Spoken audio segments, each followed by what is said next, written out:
This is Politicus News with Sarah Jones, and here is what's happening.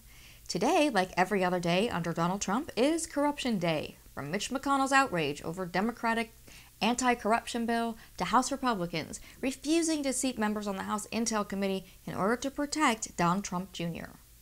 After joining Trump to deny 2 million federal workers, including contractors, their paychecks for 5 weeks during the shutdown that went nowhere over Trump's ineffective and unnecessary wall, Mitch McConnell ripped the idea of a federal holiday for Election Day as part of a, quote, power grab by Democrats to win elections, and attacked the same federal workers he had just held hostage during the shutdown. Bloomberg reporter Stephen Dennis tweeted this exchange. McConnell and Democrats want, quote, generous new benefits for federal bureaucrats and government employees, including Election Day holiday and up to 6 days of paid leave, quote, for any federal bureaucrat who decides they would like to hang out at the polls during an election, end quote. McConnell thinks that those federal workers, this is still Stephen Dennis's tweet, McConnell thinks those federal workers would use their time off to work to elect Democrats. He has also ripped federal matching funds for candidates, etc., which is in H.R. 1, which he calls, quote, the Democratic Politician Protection Act. So that's the end of Dennis's tweet. McConnell knows that if many people are allowed to vote, it won't be good for Republicans. And that's really what's bothering him about H.R. 1 and about giving people the day off to vote, which they should be doing in any democracy.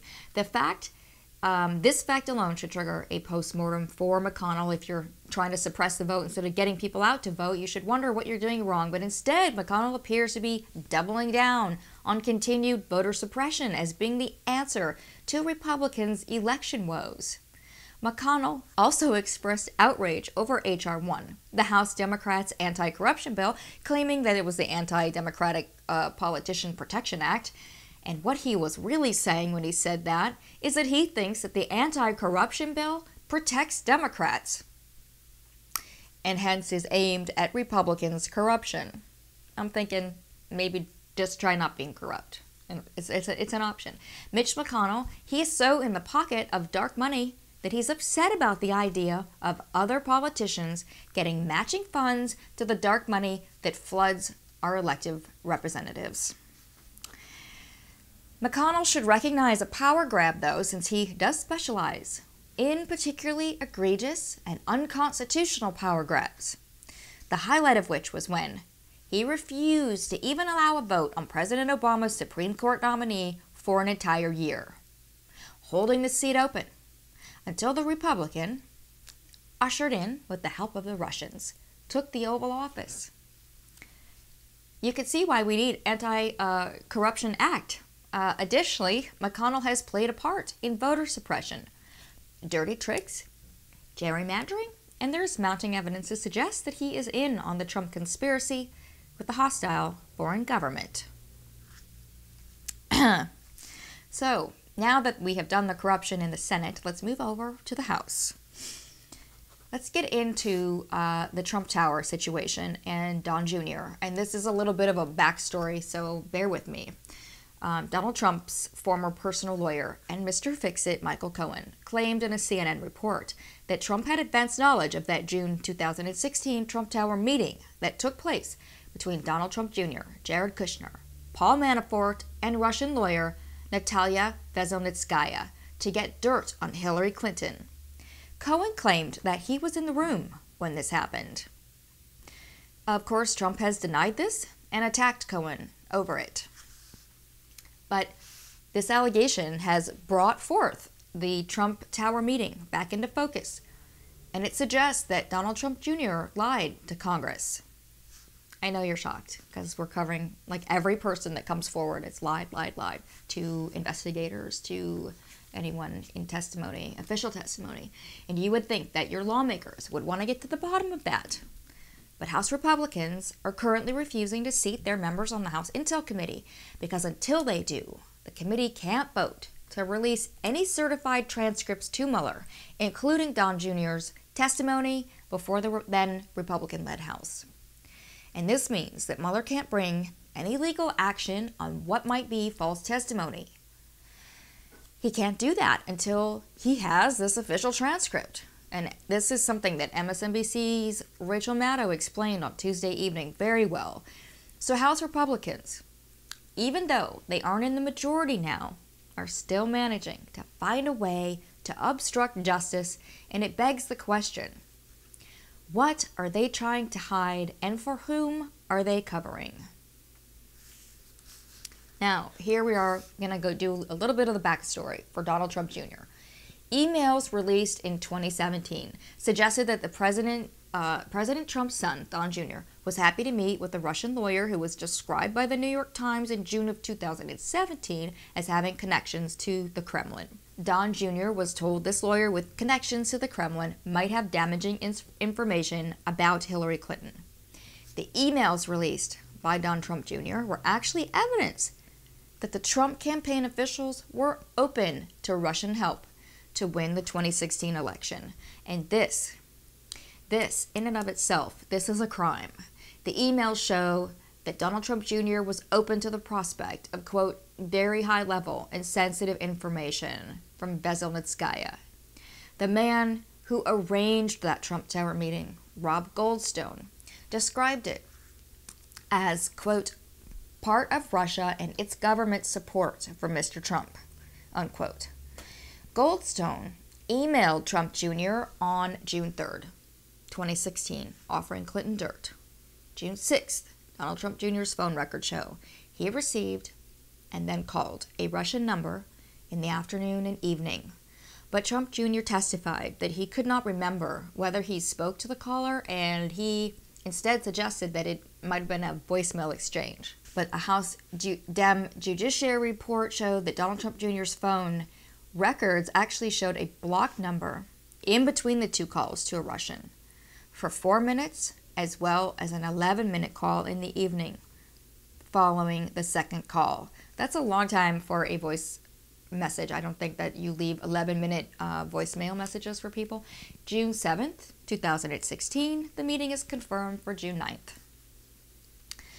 Now, then candidate Donald Trump promises dirt on Hillary Clinton and says, I am going to give a major speech on probably Monday of next week, and we are going to be discussing all of the things that have taken place with the Clintons. I think you're going to find it very informative and very, very interesting.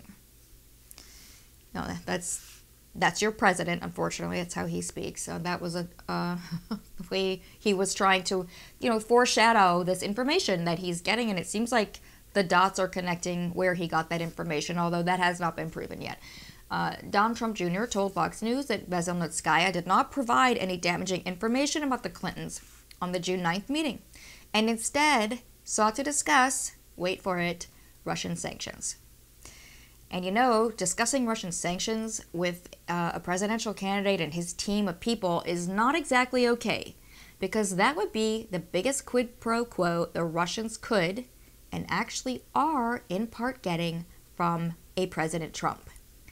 This week, in fact, Trump relaxed sanctions on Russia, sanctions imposed for meddling with the election that he won. This part of the meeting was later described by Donald Trump Jr. in the New York Times as primarily discussed a program about the adoption of Russian children. He said that the Clinton dirt did not materialize. Here's exactly what he said, Mr. Trump. Again, the majority was really split up between, really started off as Russian adoption, which was sort of like the, I perceived it to be the sort of feel-good segue to the probably lobbying for something as it related to that act. End of his quote. And that act is the Magnitsky Act, which they shouldn't have been discussing with the Russians, and certainly not in the way that they did. Candidate Donald Trump was in the Trump Tower during that meeting, and he didn't leave. We don't know that he attended it, but he did not leave the building that it was held in. 40 minutes after the Trump Tower meeting was scheduled to begin, Trump tweeted at Hillary Clinton, "How long did it take your staff of 823 people to think that up? And where are your 33,000 emails that you deleted?" After the meeting, Donald Trump Jr. placed another call to a blocked number. Now, 5 days after the Trump Tower meeting, the news reported that the Russians were behind the DNC email hack. Donald Trump Jr. told the Senate Judiciary Committee that he did not tell his dad about this meeting prior to it. Question: did you inform your father about the meeting or the underlying offer prior to the meeting? Donald Trump Jr.: no, I did not. So it's a blanket denial. And if it's false, and if Mueller has evidence from Cohen or any other source that it is false, this could spell big trouble for Don Jr. House Intelligence Committee Chair Representative Adam Schiff said one of the Intel Committee's first acts will be to turn Donald Trump Jr.'s testimony transcript over to Mueller for investigation of perjury.